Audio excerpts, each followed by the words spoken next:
Howdy, howdy, howdy, folks, and welcome back to another YouTube exclusive here over the holiday weekend. My name is Jeff Hogan, as you may or may not know, and today we're playing some more blue-red thing, bird, blue-red Arclight Phoenix, whatever in the heck you want to call it. This is the archetype that Ross Merriam had success with at, I believe it was the Baltimore Open, and the deck's kind of taken off. It had a ton of really good results over the last big weekend full of modern tournaments between the Invitational, the Team Grand Prix, and the individual Grand Prix. That's just like put up a lot of results. So I'm gonna run back here the deck again. This deck list, I believe, came from the top 8 of one of the Grand Prix. We've got a single copy of Maximized Velocity as well as some gut shots and some other cute things like that. So let's go ahead and dive into some matches and see how it feels here. I would love to play first. When I played this deck last time, it seemed incredibly powerful. I'm going to go ahead and keep this. I'm just going to go ahead and shock this in and pass the turn here. Wait half a second to see what we're going to do with this Faithless Looting. If I Thought Scour before I looting, I give myself a better chance to find another Phoenix that I can discard with the looting, because it lets me see one more card off the Thought Scour and then one more card for my draw step. Manamorphose is a pretty good draw. So let's go ahead and cast that, and we'll make blue-red here. If I draw a Bolt or a... If I draw a Bolt or another Faithless Looting, I feel a little bit bad here, but if I draw a blue cantrip, I can get the Arclight back.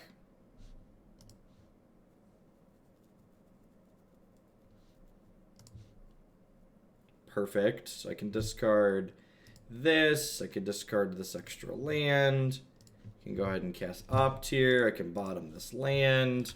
Arclight Phoenix is going to just floop right back into play there and get in the red zone on turn 2. It's like a Delver that we didn't have to flip. It just was. Dark Confidant, sure. How about we go Swiftspear into Morphose, make red, bolt them, axe the Bob attack. I think I like that. Just like hits them for 10 this turn down to 6. I have like Arclight and Monastery Swiftspear in play. Just like setting up for turn 4 lethal potentially.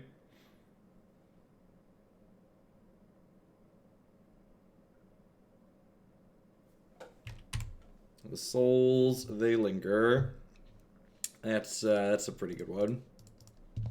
Let's go ahead and do this to trigger prowess. Ditch these lands. You're going to attack with both of these. If they try and double block my Phoenix, I will gut shot one of them. So my Phoenix lives, and the Swiftspear puts them to 3, which leaves them dead to bolt.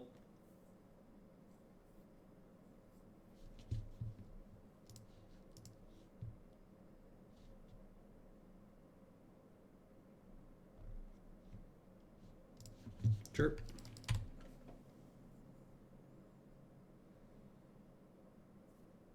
Yep.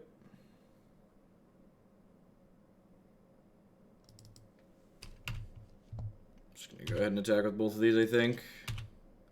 They want to trade both their spirits for my Arclight. I think that's fine. I think I hold on to this because there's copies of Faithless Looting in my deck still. Another Lightning Axe as well.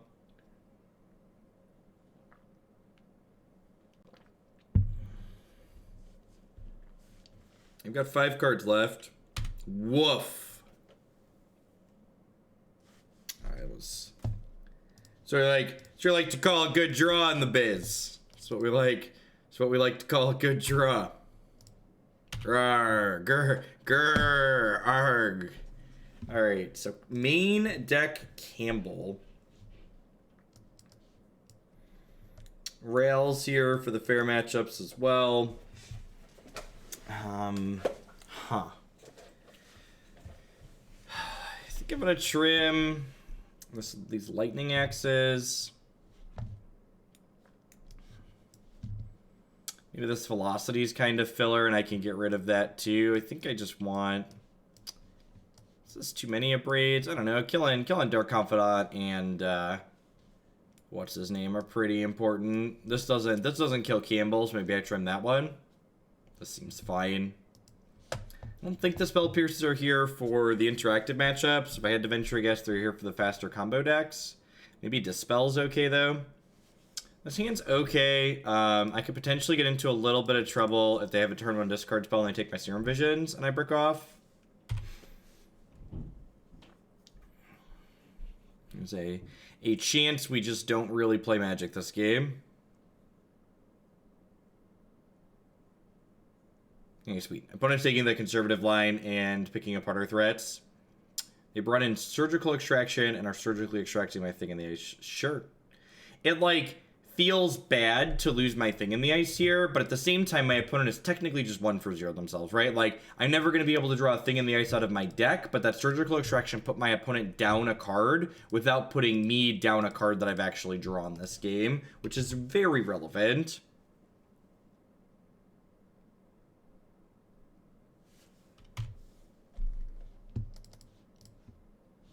Dig, dig, dig. Dig, dig. Dig deep. Dig deep.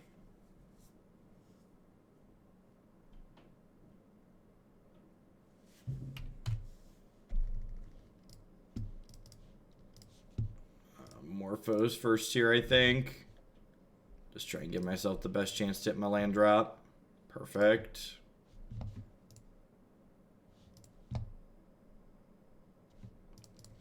Yeah, I'm just going to keep that.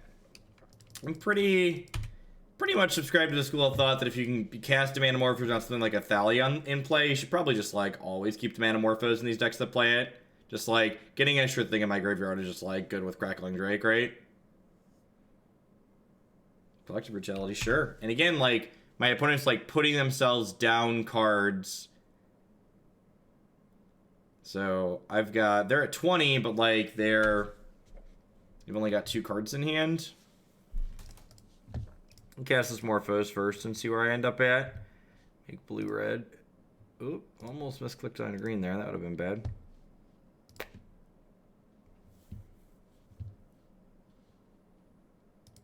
Bin Gut Shot, bin Faithless Looting. Play this past the turn. Just a casual 9-4, no big deal.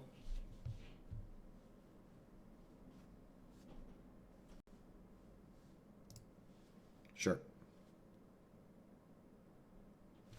That's not very good against Crackling Drake. It's not very good against Arclight Phoenix either. It's gonna go ahead and do this, I think.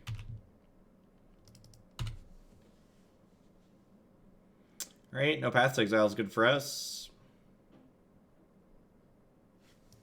Oh no, not all the way down to a 7-3. How will he ever kill your Liliana now? Sure. You got me. Alright, well they're basically running on empty.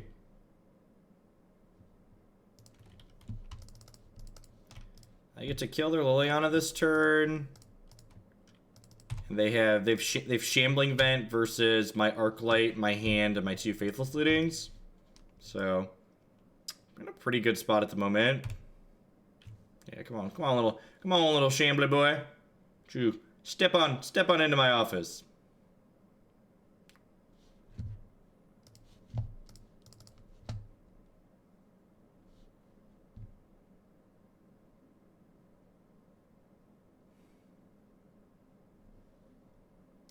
I think I'm actually gonna ditch these 2 and just like take it a little bit slow and steady here, since they have the 2 Shambling Vents and I have removal for them.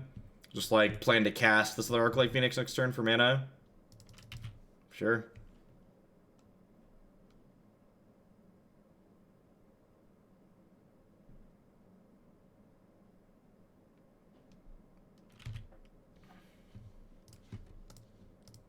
Here we go. Here we go again. Here we go again. Should have known, should have known, should have known again. Do do do do do do do do do do do do do. So I'm basically attacking them for 4 every turn, and they're attacking me for 2. The way things line up at the moment with the shambling event. Seems pretty reasonable for us.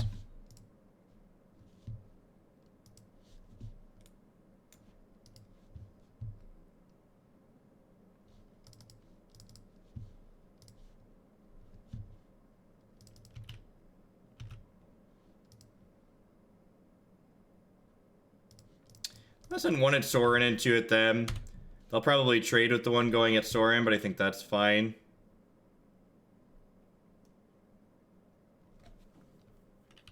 I don't think I'm supposed to send 2 over there. If I send all of them, I definitely want to take the vampire off the table, because, like, if the vampire stays... Oh, that's unfortunate for us. The vampire stays in play. So often Rest in Peace isn't too good against us, but this current board state is pretty reasonable, especially because I was kind of banking on the Faithless Looting I've been to, like, increase the card quality in my hand a touch. Alright, well, there's a Faithless Looting off the top of my deck that maybe increase my card quality a little bit. Still want to Thought Scour myself here, because there's Crackling Drakes in my deck. Alright, right. Just like that, we're right back at it. And by right back in it, I mean they're exactly dead. It's really weird how you find the cards you need every game when you, like, draw your entire deck. This deck feels, and, like, obviously the power level of cantrips is very different, but this deck feels very similar to how some of the legacy combo decks play out. Just like the Xerox style gameplay where you just, like, churn through your deck every game and get to execute the same game plan is very, very good.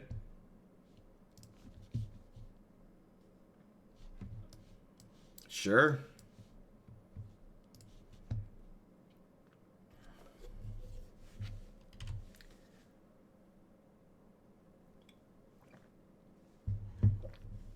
So I'm going to go ahead and fetch Shock. Because if I'm bottoming cards with these Serum Visions, I don't want to shuffle them back in anytime soon. Lead on Serum Visions here because I want to give myself the best chance to dig into a Phoenix for next turn. I'm actually just going to bottom up here. I just want to find some Phoenixes and put them into play next turn, ideally. My next turn is going to be Manamorphose into blue-red, cast Serum Visions, cast Faithless Looting. So we'll get a draw step, Manamorphose, 3 looks from Serum Visions, and then 2 looks with Faithless Looting. So we're going to take a look at 7 cards next turn to try and find a Phoenix or 2. Looks like a mirror match.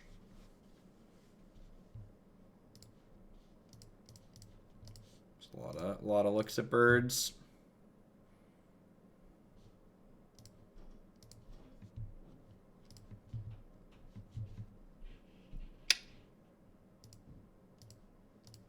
Yikes. Oh, that's unfortunate. Well, hopefully they don't flip this thing in the ice. And we can find our way into a second lightning bolt next turn. Having thing on the play in the mirror seems really good.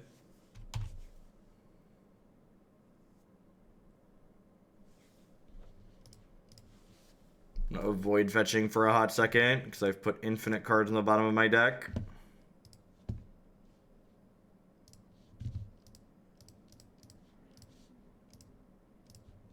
I'm gonna make red here in case I draw the second bolt. Otherwise I can just like looting through.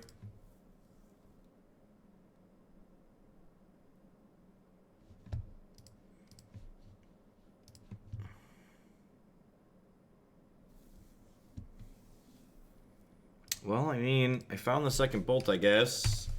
I'd be very surprised if they don't flip this thing, though. I feel like I kind of deserve this, right? Like, I just got done shilling about, like, how consistent this deck is. That it's just, like, through 25, 26 cards without actually finding an Arclight Phoenix. Like, just barely finding the second bolt. This deck's super consistent, except when it's not. 50% of the time, it works every time. I'm conceding if this thing in the ice flips. We're just not beating that.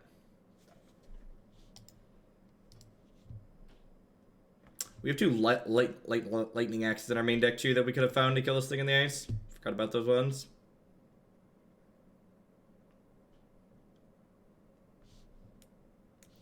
Pretty good. Loot bin my Arclight Phoenix. Seems reasonable.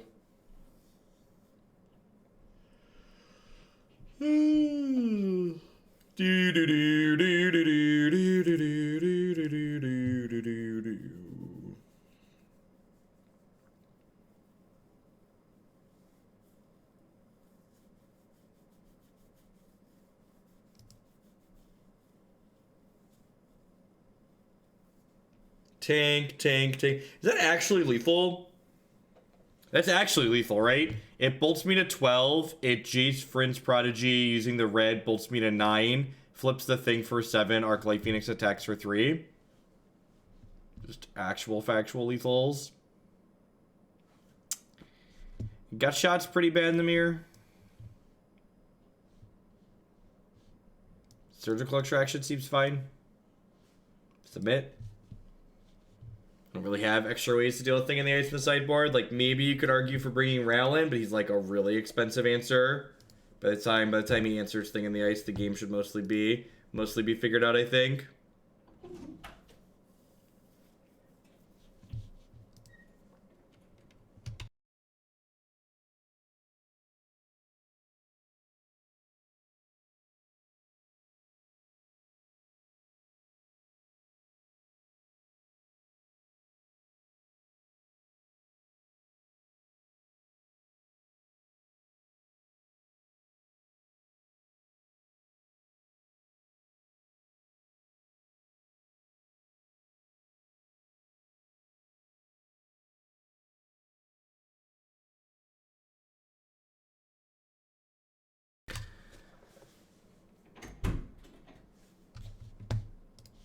I wasn't talking to you, I promise. I was talking to my lovely wife. Yeah, that seems good. Got Thing in the Ice on the play. Go ahead and cast Serum Visions on turn 1. Get set up to potentially have a triple spell turn on turn 3.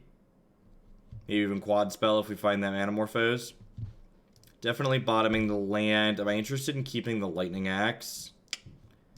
I think so. If they don't have a Thing in the Ice, I can always just loot it away.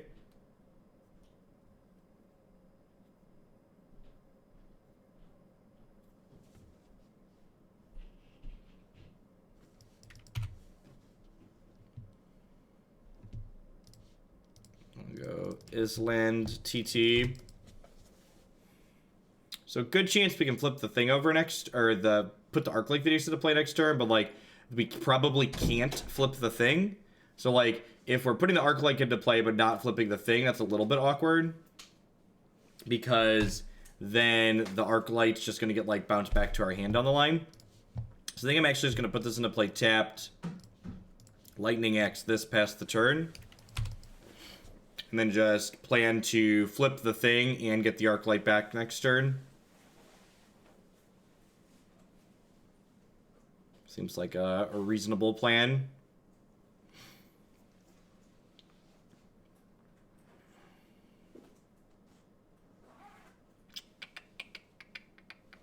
What you got?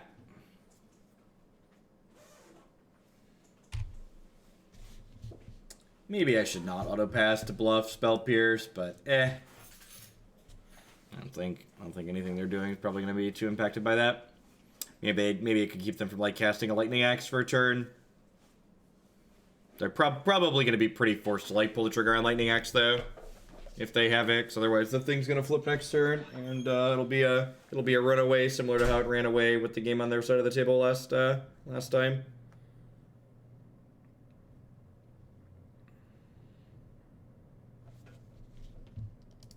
So you always want to play your non-looting cantrips first, because your non-looting cantrips give you a chance to give more chances to get Arclight into your hand before you loot. So looking for birds and 1-mana cantrips here. Get rid of these extra lands. Check out our options. Do you have no Lightning Axe, no Double Bolts, real good for us. Yeah, I'm supposed to keep that bolt. I don't actually really know what I'm looking for there. I guess the bolt potentially ends the game a turn sooner.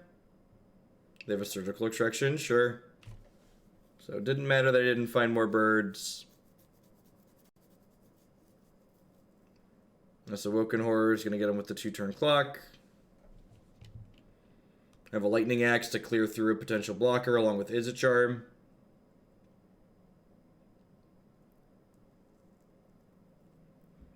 They're at 14. And what could they have here? They could have like Jace the Mind Sculptor, Triple Bolt, Axe plus Bolt. These are things that get them out of the Thing in the Ice situation here. I'm not too surprised to see them have Surgical Extraction there. It's a card to be brought in as well.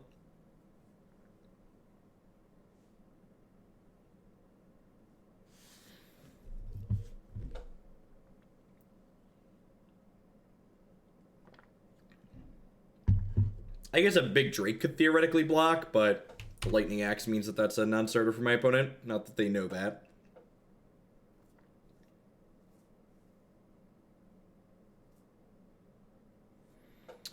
Don't mind them, just can't tripping.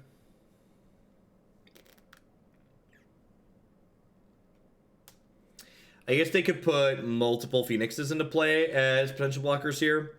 Then have something like Izzet Charm to protect them. They could like, you know, they could put 4 Phoenixes into play this turn technically. Like this looting resolves, they've been some stuff. The flashback looting, been some stuff. But I'm digging deep here. They discarded a thing of their own, which makes sense. That's too far gone at this point. Their own thing doesn't even bounce by things since they're both horrors.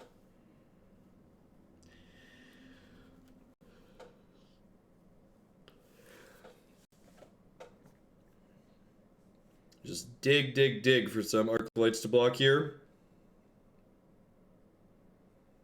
They are through 24 cards. Shouldn't be surprised to see them hit one. They hit an Arclight. This Lightning Axe is going to make sure that they die, though. Especially alongside the Izzet Charm.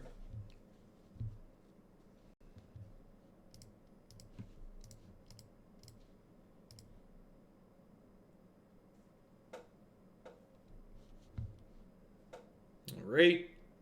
Tie it up. So far, the person on the play has won every single game. Sounds like a mirror match in Modern.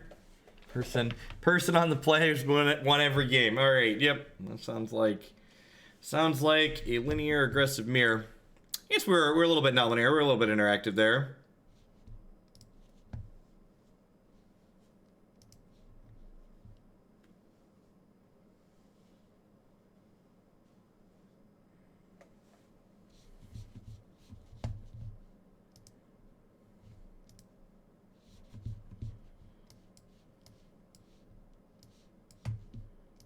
Seems pretty good.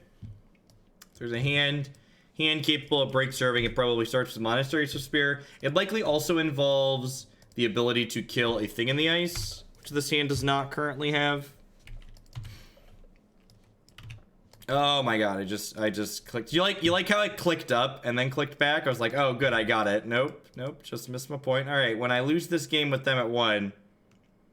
When I lose this game with them at 1, we know what's to blame. Alright, there's a Lightning Axe. Let's see if we can find a course here. Ditch this bolt for now.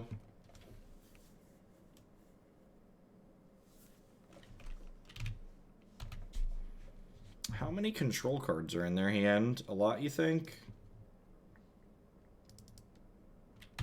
Just gonna pass for now. I've got Surgical to cover their Phoenix. I've got Lightning Axe to cover Drake / Thing in the Ice out of them. So should be in a pretty reasonable spot here.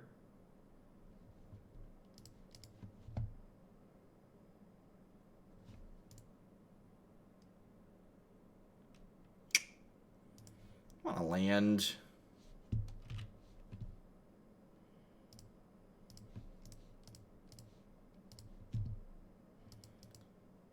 I have a few shots at a 4th land next turn. If we brick on it naturally, I've got a couple of Manamorphose we can cycle through.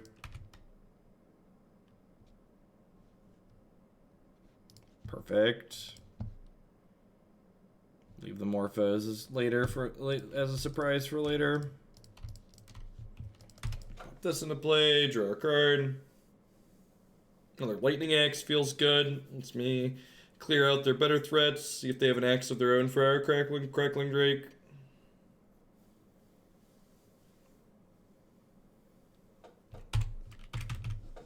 Shouldn't auto pass here. I have a Surgical Extraction. Fiery Temper. Okay, so they're playing a more aggressive build. It's going at my face. It's going at the Drake. All right, sure. So I assume we're going to see a bolt in its future.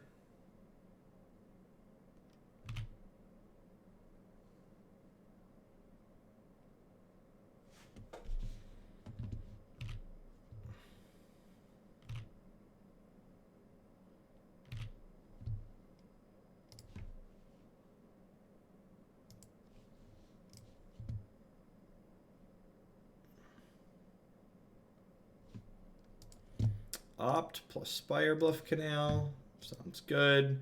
They do have a Faithless Looting in their bin, though. I probably should have taken a little bit of a look at their deck. On Manamorphose here. See where we get to.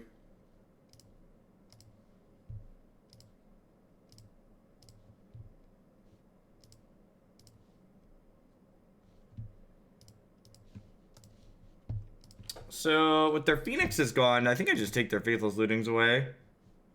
And actually, I want to do this during their draw step. And the reason I do this during their draw step is because this way, if they draw Faithless Looting for the turn, I also get to take that away. It also gives me the ability to see the cards that they drew for the turn and gain a little bit more information.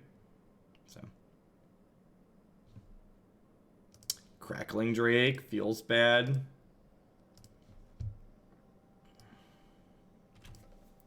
They have an explosives, they have 2 axes, they have a maximized velocity. They board in their Dispels, it's interesting. They have 2 Vryn's Prodigy. This trick's gonna kill us real fast though.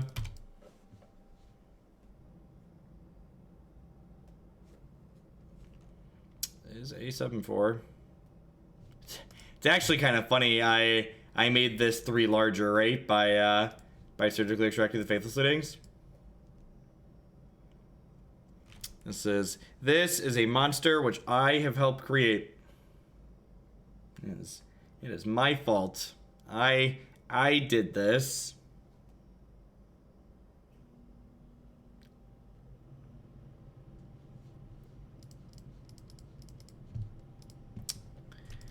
Alright, we got a Phoenix on defense. Opponent went top bottom with their visions last turn. Stop off their draw.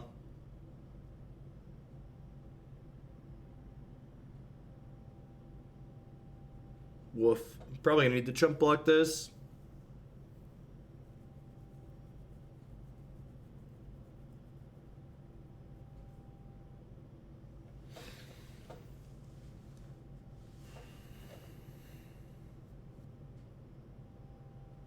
Looks like the person that plays is gonna win all 3 of these games.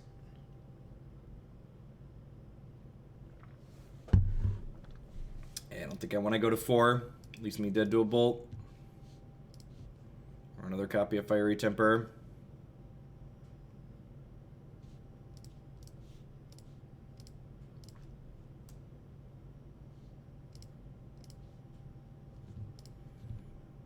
Alright.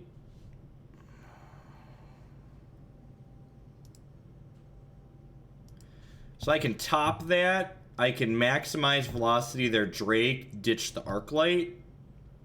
And then I can put 2 Arclights into play here.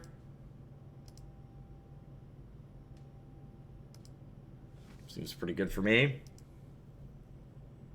And I think I'm just going to leave these back and plan to double block and trade off here. Because they're without their Arclight Phoenixes. So if I can use these to generate some card advantage, that would be ideal for us. Like removal spells that can come back later effectively. And if they have like a bolt here and I double block, that's fine because I have a bolt of my own. So if I double block and I think they want to get me with removal, I still have a removal spell left over, so it's like not a big deal.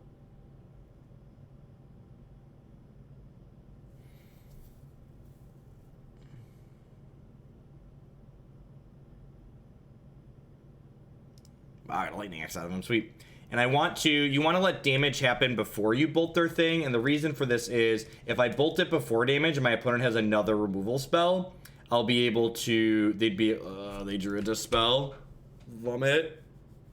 Need to, like, draw 3 cantrips in a row here. That's such a beating. We had removal plus Dispel. Am I dead? If they hit a pair cantrip into a cantrip, we die. This thing's a 12-4. We're going to 2 at any rate. Gives them a lot of live top decks at every point here.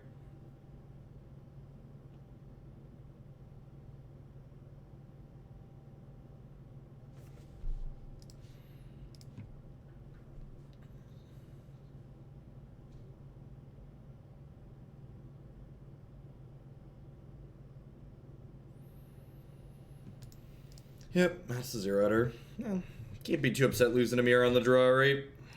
Especially with these linear decks. I don't really feel like I had much any other like critical decision points I could like look back and be like, I kind of messed that up. Like the only like glaring mistake was that I clicked through my combat on the first turn. It just didn't quite line up well for us. I'm gonna take a short second and run to the restroom. I'll be right back. We're gonna play the rest of this league. Thanks for hanging out, folks, today. Thanks for hanging out for the YouTube content.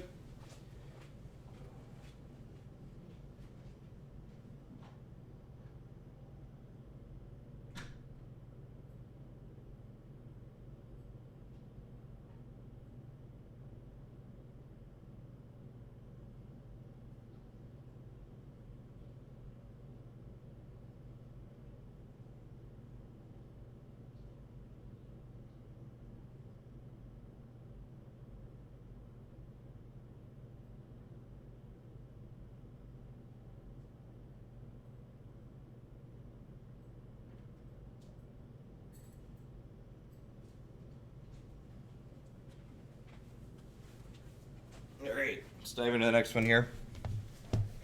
The win polio. Last time we played Hardened Scales on stream, we went 4-1 with that, only losing the mirror. So, see if we could do that with Phoenix maybe.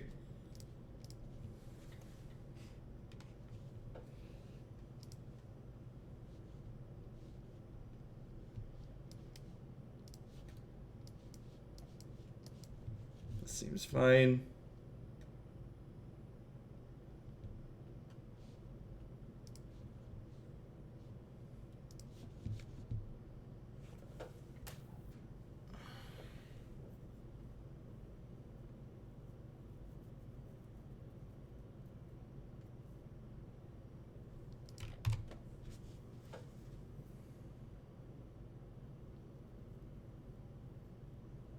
Grixis Shadow, maybe? Could be some kind of Grixis control.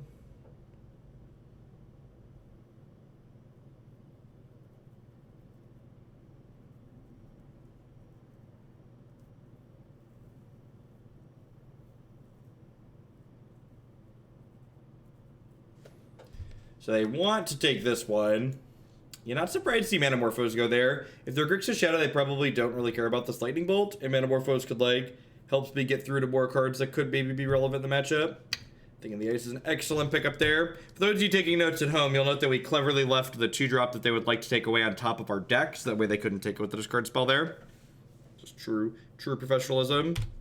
Yeah, looks like Grixis Shadow.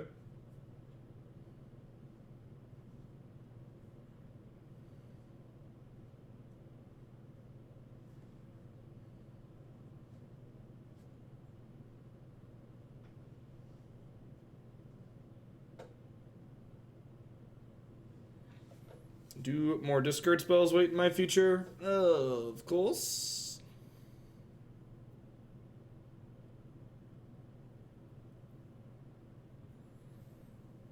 Probably see Crackling Drake go. If they don't have an answer to Thing in the Ice, they could potentially take that too, but it's definitely one of the 2 threats here. If they have another Street Wraith, they could jam a Tassiger into play. They could also play Death Shadow this turn, but playing Death Shadow this turn is a little bit less than ideal because I have the Lightning Bolt and the Izzet Charm in my hand that can kill it.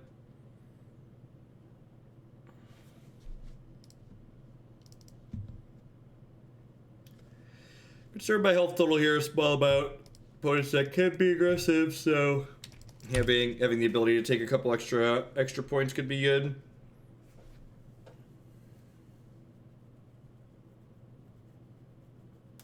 All right. Well, we didn't get put. Step one didn't get pushed off a cliff yet. We can dodge that. We can get this thing going. You can be in a good spot.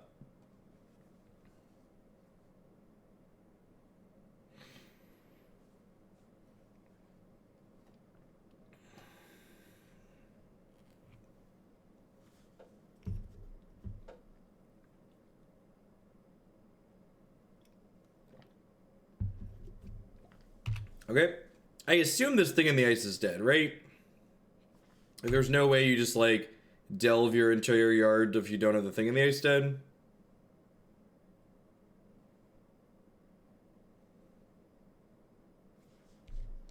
Seems like a weird line otherwise.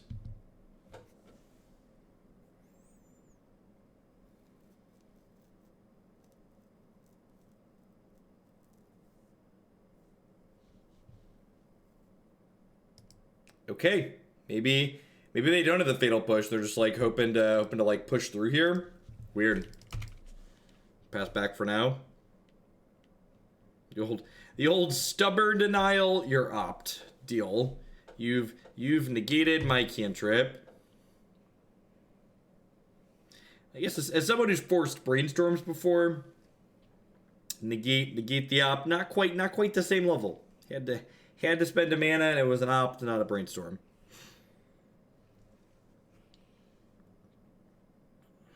They don't find a fatal push. The thing in the ice potentially kills them next turn. I like gut shot them, bolt them. That's 4, and the thing in the ice hits them for 7. So if they don't have a removal spell here, they're actually dead.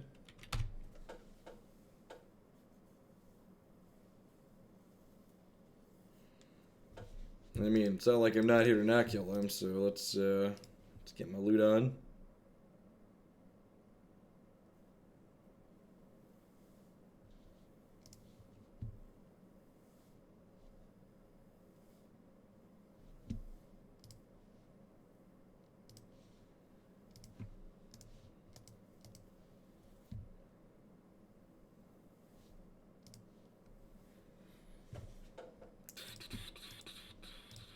Alright, you have a fatal push or you did? You have a terminate? Doesn't look like it.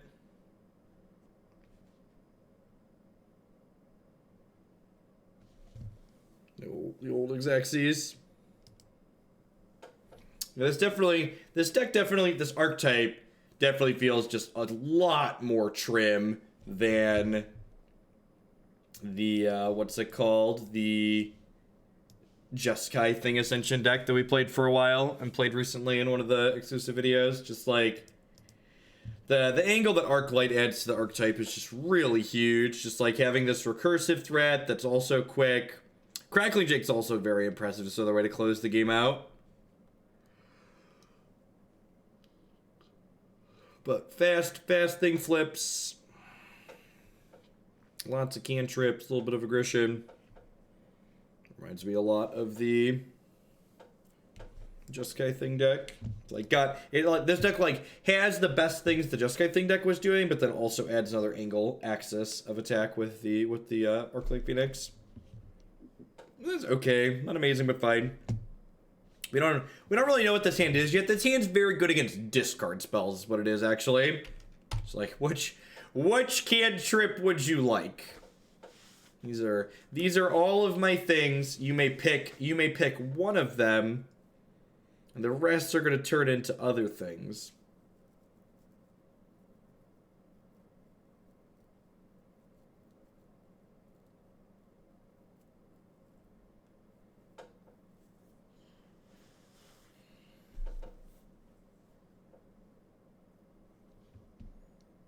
Okay, there's the thing.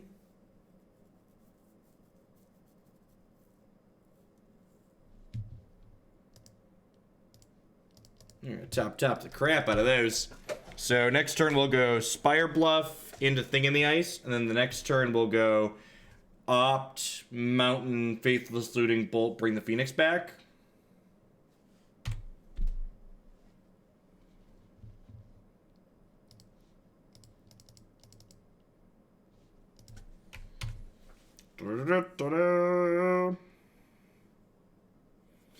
Do you have the removal spell this game? Can't be lucky every game. That's fine. We've got our Phoenix coming here soon, so that way we can play through their removal.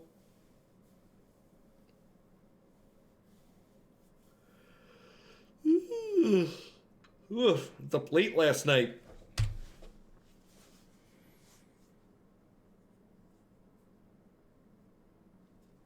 Again, just like a handful of cantrips. Like, which one do you want? All these cards see more cards. Pick your favorite or your least favorite, depending on how you look at it. Which one would you like me to cast the least? You may get rid of that one.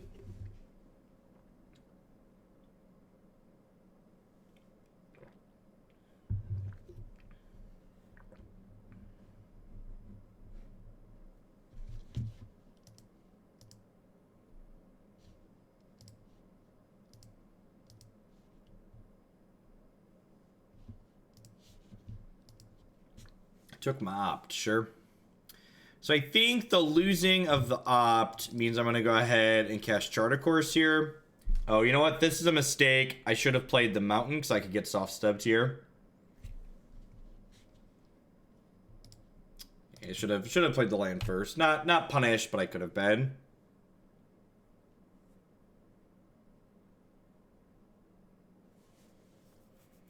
I wonder if there's merit to just like binning the Faithless Looting, hold the Phoenix to hardcast next turn. Like, they're at 12. Like, I'd have a bolt too. It's very possible I'm just supposed to hold the Phoenix and cast it.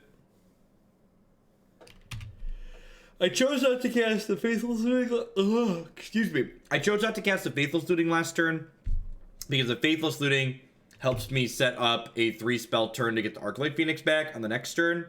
Also, I don't have really any specific cards in my hand that I really want to discard yet, so I want to like give myself another chance to like draw into another Arclight Phoenix by waiting a turn. Smells like a Delve threat.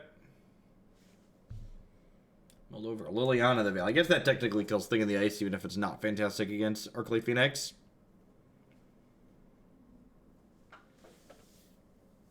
I wonder if they have a...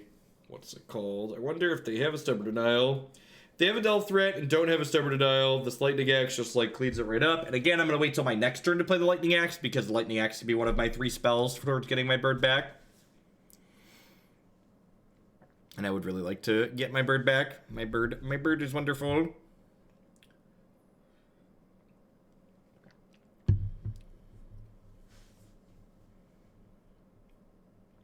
What are we doing, opponent? I have spent less than 100 seconds playing this match of Magic so far, and my opponent has spent almost 8 minutes. Just Magic Online things.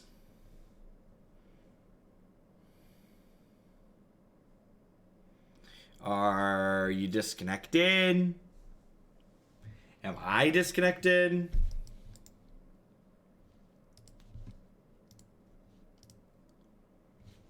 Boop.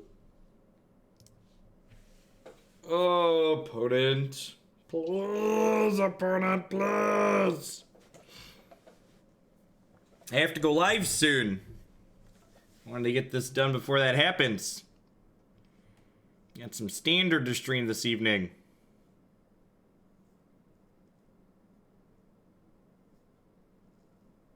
Hello? Anybody home?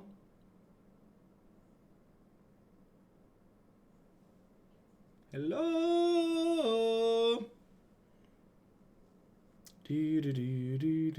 Wow, they don't have the stub. That's so good for me. That's really, really good for me.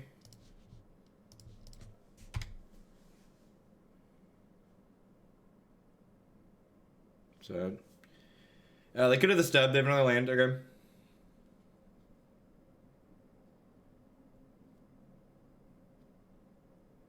Technically, my sequencing was sloppy here. Should have waited to fetch till their end of turn.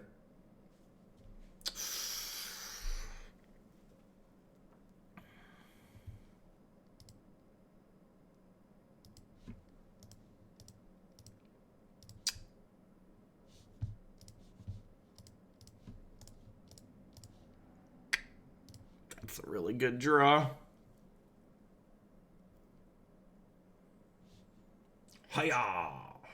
Wow, it just worked. All right, deal.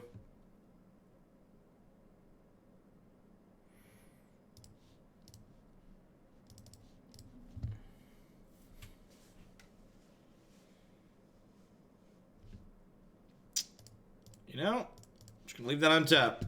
We drew a fourth land.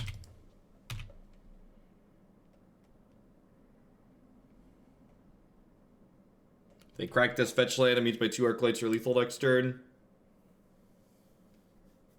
Hopefully they like fetch shock and try and fatal push. I just like dispel. They end up at, you know, 3 and 3 is 4, and then I have a second Arclight next turn that could potentially push lethal.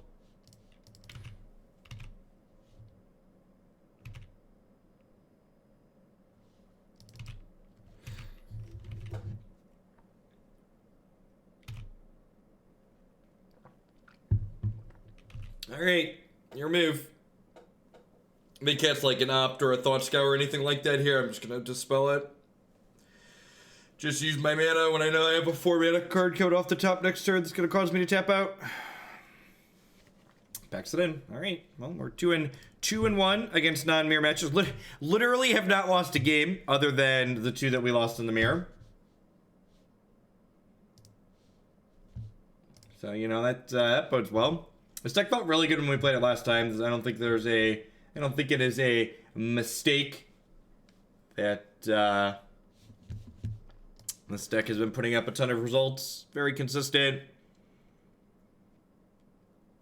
The consistency is probably the big draw to this. I could very easily see this archetype quickly becoming the one that like all of the professional players gravitate towards in Modern, just because the consistency that you gain from it is so huge.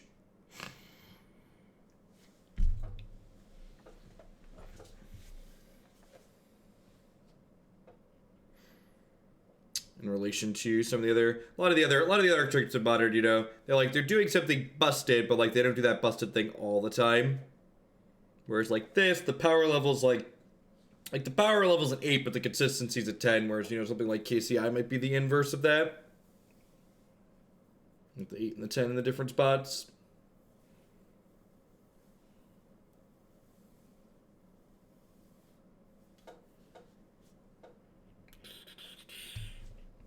While we're waiting for this match to pop, I'd just like to take a hot second to chill. Thanks everyone for hanging out today. I know there's a lot of people that make a lot of great Magic content on the internet in general. I appreciate you spending your time here with me. Remember, if you enjoy my stuff, please consider subscribing to my channel on Twitch. My Twitch subscribers, whether it be one of the many people in the world who has Twitch Prime through their Amazon Prime or the $4.99 a month or more, those are the people that keep me employed here full time. Their dollary dues keep me here day in and day out, so big shout out to all of them. Past subscribing on Twitch, the best way to support my content also is by checking out some of my sponsors. The Nerd Rage Championship Series, it was one we added recently, so they're doing $5,000 cash tournaments in the Midwestern United States every single month in 2019. And if you're not someone that lives in the Midwestern United States, or you can't make it out to their tournaments for whatever reason, they also do broadcasts of their tournaments at twitch.tv/NRG series. I'll be playing in some of their tournaments. You'll be able to catch some of my paper magic on there at some point in 2019.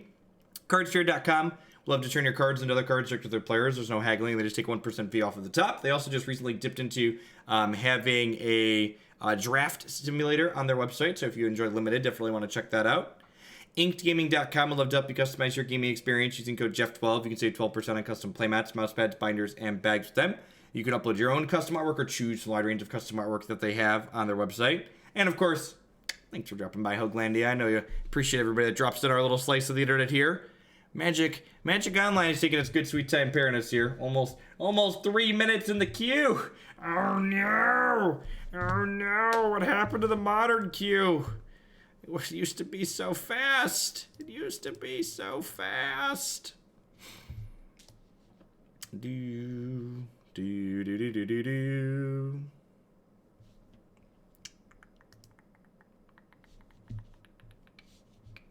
What is going on? What? 3? We broke the 3-minute mark. Oh no, the Modern queue's going the way of Vintage. For context, the last time I tried to stream a vintage deck. We sat in the queue for a little over 10 minutes, and then I dropped Return to the Cards, and we went and played something else. Just not a particularly good time. Yeah, it seems fine. It's a little spell light, but we've got some threats, like Swiftspear into thing on the play is like nothing to scoff about. Seems very reasonable.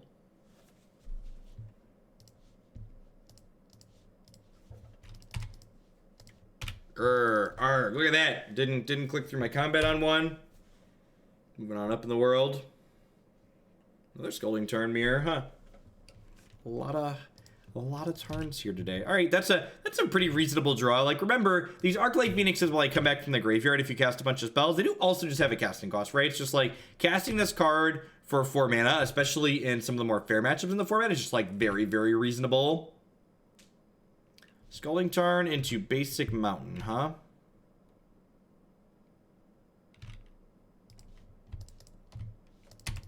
Go.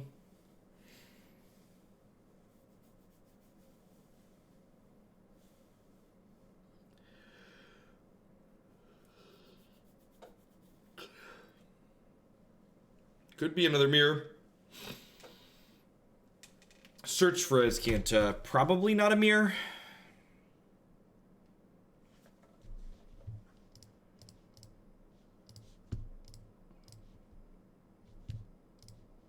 Make red here, because if I draw Faithless Looting, we can get these birds into play.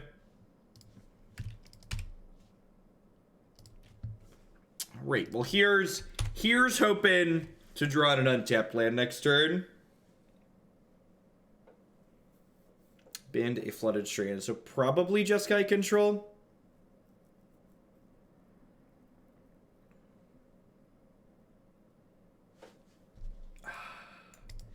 Temple of Tilt, Temple of Tilt, do do do do do do boo boo boo. You were a turn late, Spirebluff Canal. Needed you on 3, not 4. Not be too surprised if we're a little bit too far gone here.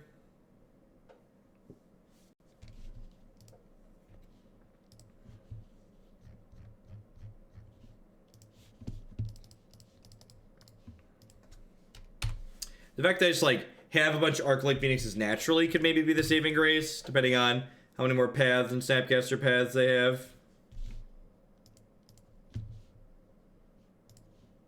Alright, one more basic in the deck. Total of 5, got one more island in there. And he chose to leave a card on top. Hopefully it was just a land and not a good spell. I'm going to hold on to the Flooded Strand in my hand for the time being, because I would like the ability to bend that to a Faithless Looting. Cryptic commanded. Deal.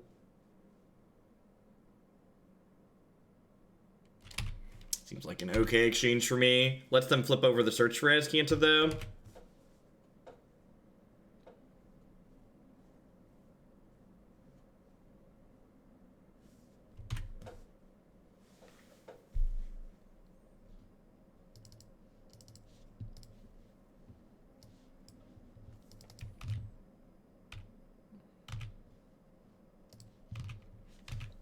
I'm gonna hang tight on Faithless Looting for a second here.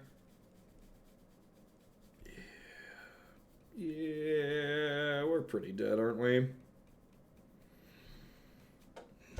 I'm just gonna get buried.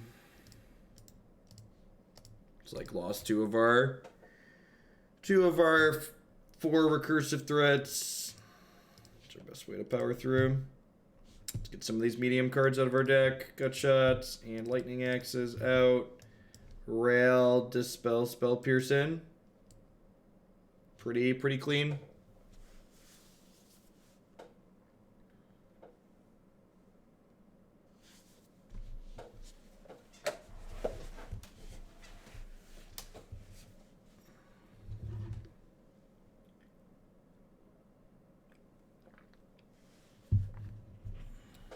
Our start was a little bit clunky and slow that game. That being said, like, Thing in the Ice isn't a particularly good start against them anyways, right? Especially when they have as many Path to Exiles as they did.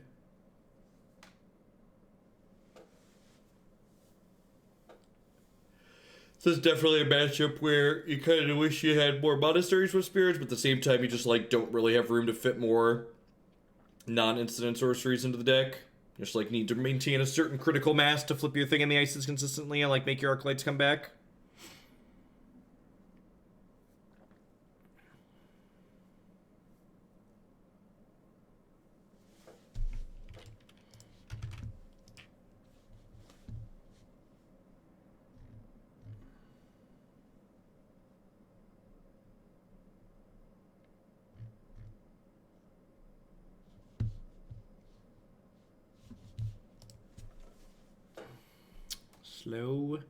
Slow and steady.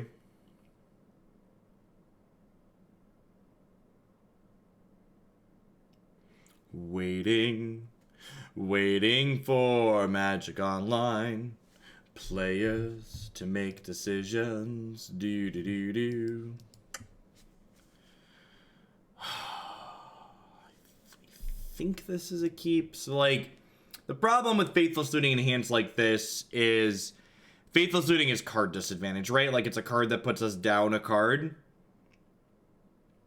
And while, like, all the spells in this hand are good, I'm going to have to give up some amount of the spells in this hand, so that way I can, like, turn them into lands, ideally, with this Faithless Looting. So we at least have Izzet Charm to ditch, and I think I'm going to ditch a thing in the ice here.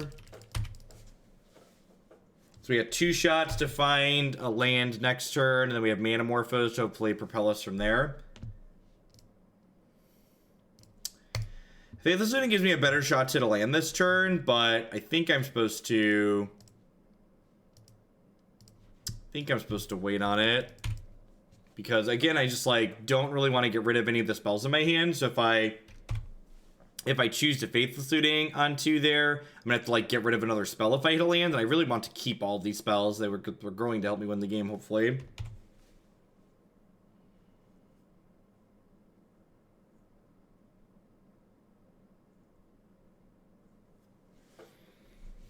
I'm actually going to go ahead and put this thing in the ice in play, missing my land drop for the turn, because if they want to path this thing in the ice and give me a 3rd land, I'd be pretty happy with that, especially with the Crackling Drake all ready to go. And then next turn I can go Morphose and opt into looting. Maybe snowball some stuff from there. Actually, with the Serum Visions draw, I think I'm going to go blue. And then... probably opt into Visions, looking for a red source followed by a Phoenix here. So I want to draw a red source and have a Phoenix on top. All right, that was unfortunate. I guess if I play the Serum Visions first, it gives me a better shot to draw the land. Yeah, it does actually. So that's a mistake on my part. So if I Serum Visions first, I can ship, and then opt gives me a chance to draw the card that I'm looking at. So that means I would have gotten to the land last turn. All right, he's dead, Jim.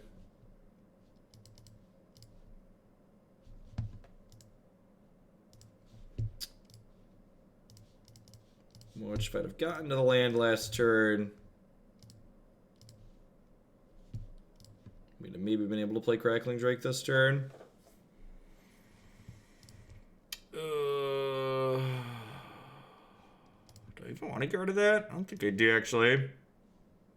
I just ditch those and get to curve Drake into Rail here. See how quickly we get buried. They could potentially be flipping the Search for Azcanta this turn, which makes it incredibly hard to win. Just a little bit too high.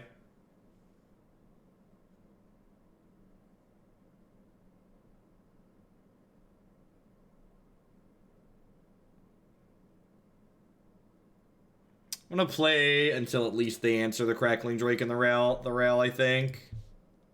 It's probably the least I could do. There's a chance we're like they have few enough things that maybe we could play through. Nah, I'm a liar. We're dead.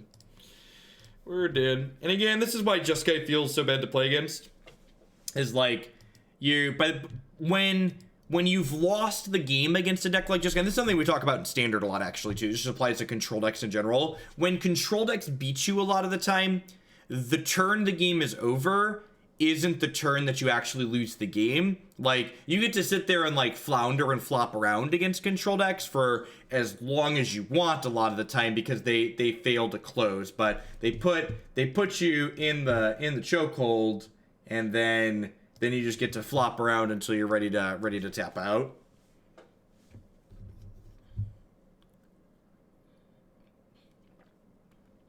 And remember out there, because I hear this a lot from people, you are not punishing the control player by making them kill you.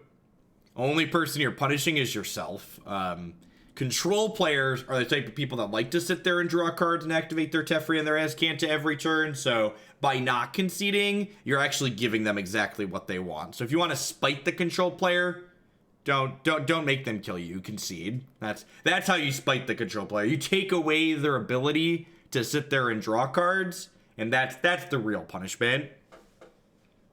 Alright, let's hop on into this last one here. See if we can snatch the 3-2 and be a real modern deck.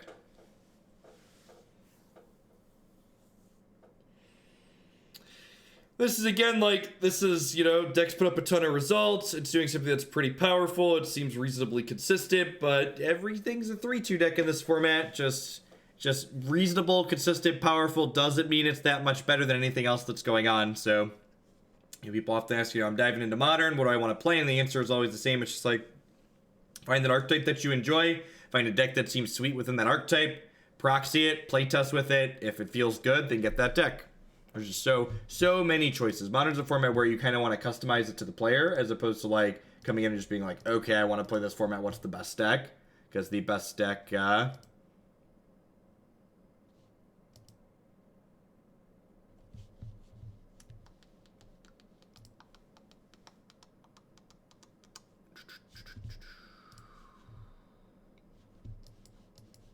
it seems fine.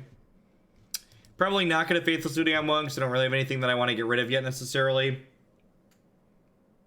Could potentially bolt something, curve into the thing in the ice.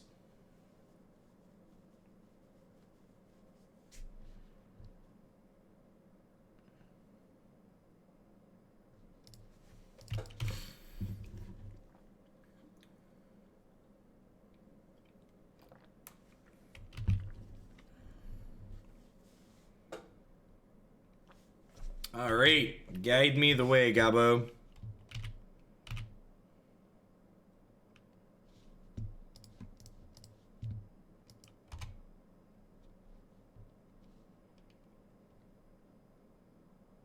We have a second bolt in case they have Eidolon as a follow-up, which is nice. That card. Eidolon is very, very good against a deck full of cantrips. Just like take lots of damages.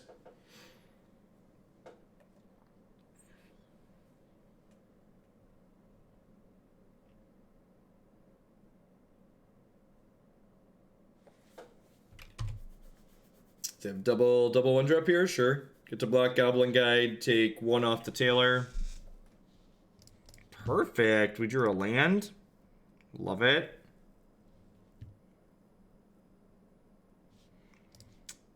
Cast the Serum Visions before I play my land for the turn, just in case we draw a Spirebluff Canal. Scalding Tarn, Swiftspear, so... Or Spirebluff Canal, Swiftspear, sorry.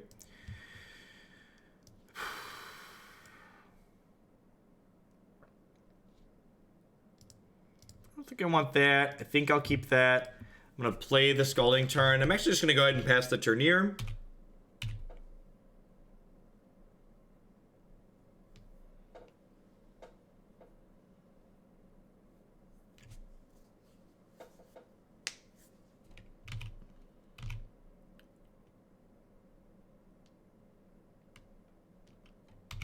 And I think I'm going to elect to not block at this point.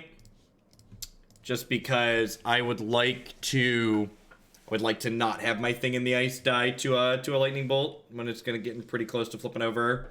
We're only going to 18, 17 here on this attack. Maybe they have a bolt or two, but still gonna be relatively high, and I'd rather my thing in the ice survive, or have the best chance to survive, I should say.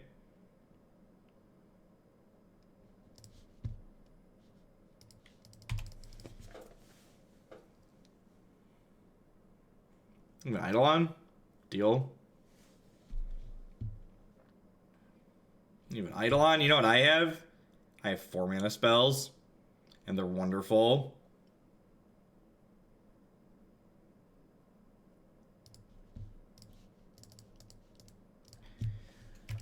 Into play you go.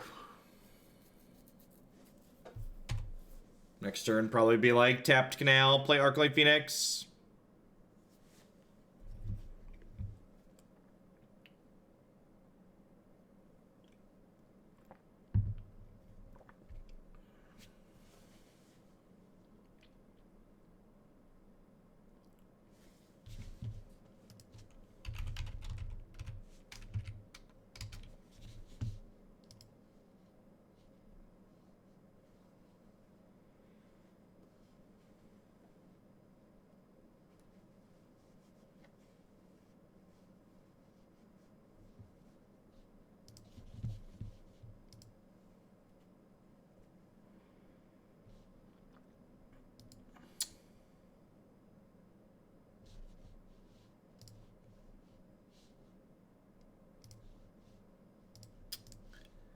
I'll block like this and see what they do.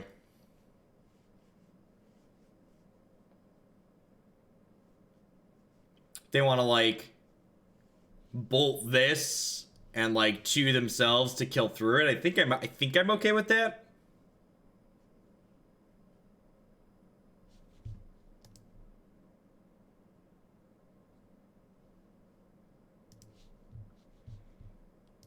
Seems reasonable for me.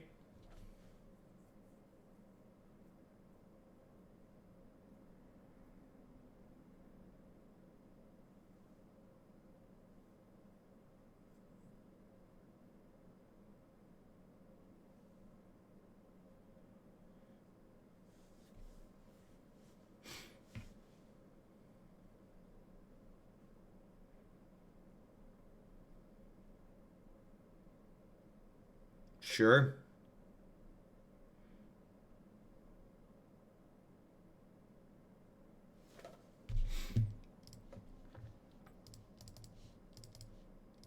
What are the odds they can race this?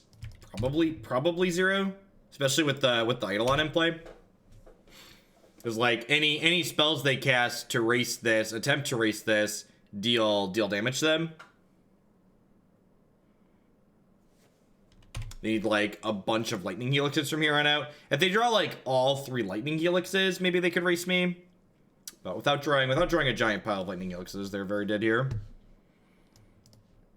Abrade, Dispel, Spell Pierce, all seem reasonable at a glance. Chart a course. Gut Shot seem mediocre. Maximize velocity is probably not needed. Really trim Thought Scour is just the worst cantrip. Again, when they have cards like Eidolon, you can't afford to be cantripping, so you want to just bring in a bunch of removal spells, so you just have the best chance to kill Eidolon every time it shows its ugly face. Winning game 1 there seems pretty critical to us, because it means we're going to get to play game 3 on the play. Not that I'm going to like try and lose game 2, but especially with these decks that don't always have the fastest clock, your burn matchup can be hard on the draw especially.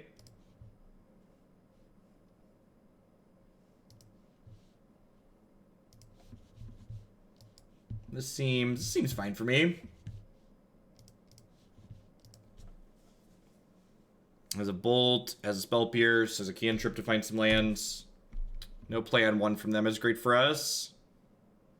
So let's go digging for a second land tier. Perfect. I'm actually gonna bottom. Am I? Nah, I'm gonna keep that. That can stay there. I was gonna say it's bad if they have an Eidolon, but like I have a bolt for the first Eidolon, and like the Serum Vision helps me set up my thing in the ice for afterwards. So yeah, no play on 1 feels like it's like certainly Eidolon on 2. If they have a second Eidolon after this one, I'm gonna be in a little bit of trouble.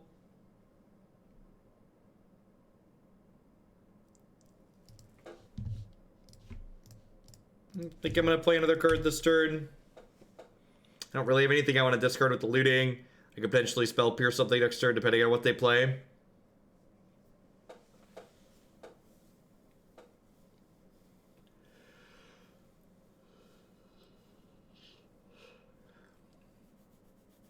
Sure.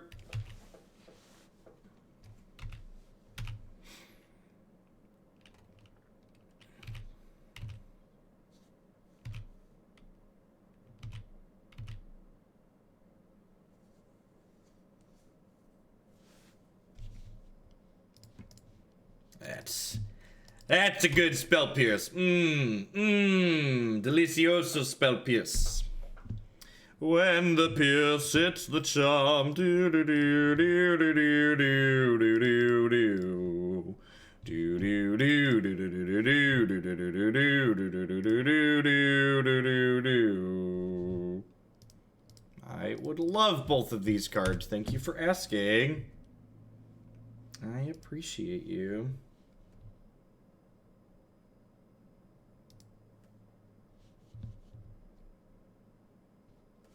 Uh-oh. Uh-oh. Is this just like the land, double Searing Blazer thing in the ice?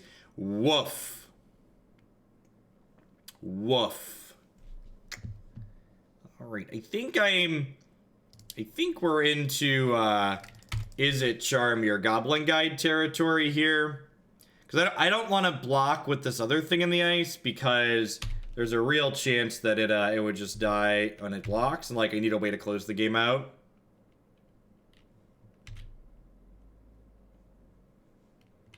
Thank you, little Goblin Guide. I take back most of the bad things I've ever said about you.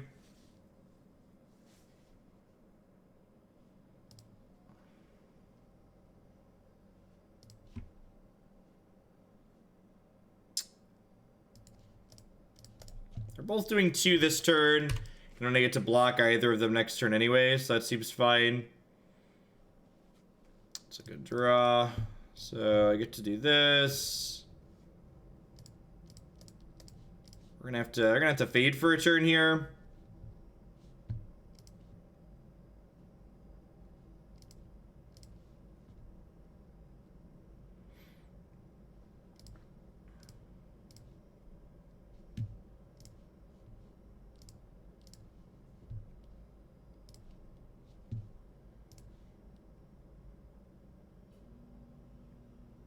Oh crap. There's a basic mountain in my deck, right? Yeah, there's a basic mountain in my deck. So we'll fetch a basic mountain here. I guess I could have attacked with this.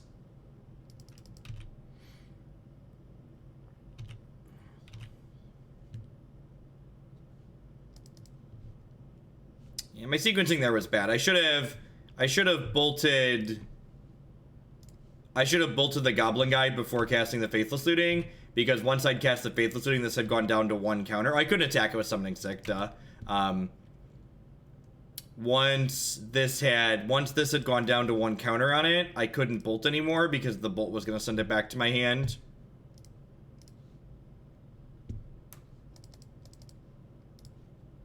This is actually just a 2-turn clock, so I just need to draw 1 land here.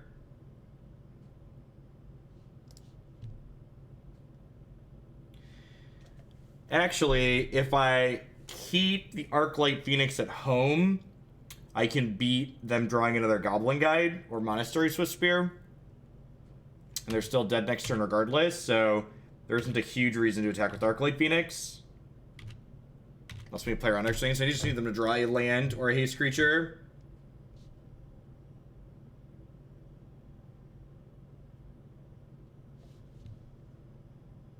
Obviously, we're dead to any spell, any non-haste creature spell.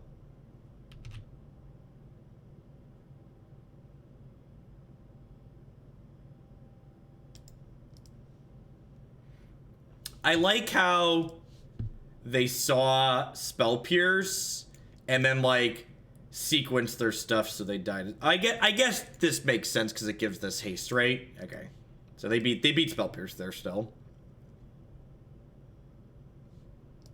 Or dead regardless. That's fine. We said that game was going to be the tough one, right? It was going to need to be, that was going to be the hard one on the draw.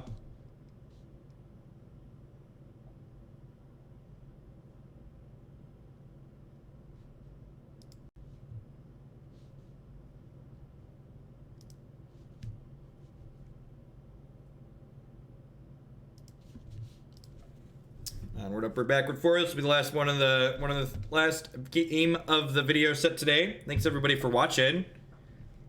Remember, if you enjoyed the video, to like it on YouTube, leave a comment, ring the bell, do all those wonderful things the YouTube algorithm would like for you to do to recommend my content to other folks. I do appreciate it. I'll be back live again tomorrow on December 25th on Christmas with some standard on Arena, and I'll be back with some more modern live on Wednesday, Thursday, and Friday.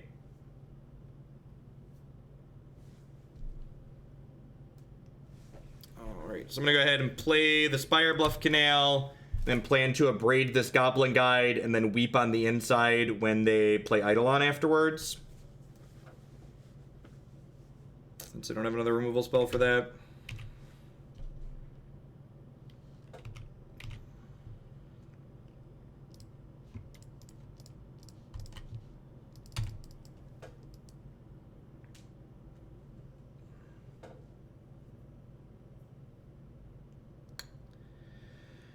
Oh, come on. Removal spell.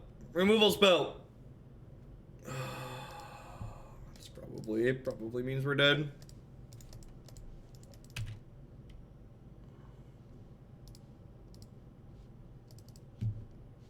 Anytime Eidolon deals for more than 4 points of damage, it just wins the game on the spot. Yeah. Yep. Yay, Magic. Yay, Modern. There's no guarantee they have that, and there's no guarantee that we're gonna miss on, you know, our 3 or 4 looks to find a removal spell for it, so I think it's right to kill the Goblin Guide to guarantee to get to use my mana. This archetype doesn't have any way to gain health, so like if I sit there and use my health total as a resource too much, but I don't have enough pressure, I'm just gonna get punished on the back half, so them's the beats. When I play archetypes like this that are really established archetypes, I don't really like to make suggestions for changes to it, just because there's lots of really good Magic players who have played lots of games with a deck like this, and I would definitely defer to, you know, like Ross Merriam and other players who have done well at tournaments. Like, whatever they're saying that you should be doing, you should probably go listen to them, not listen to me as someone who just played 5 matches with the deck and then, you know, is going to move on to the next thing. Anyway, thanks for hanging out, folks. Hope everyone has a good holiday, and I hope that'll catch you live on stream real soon. Thanks for watching.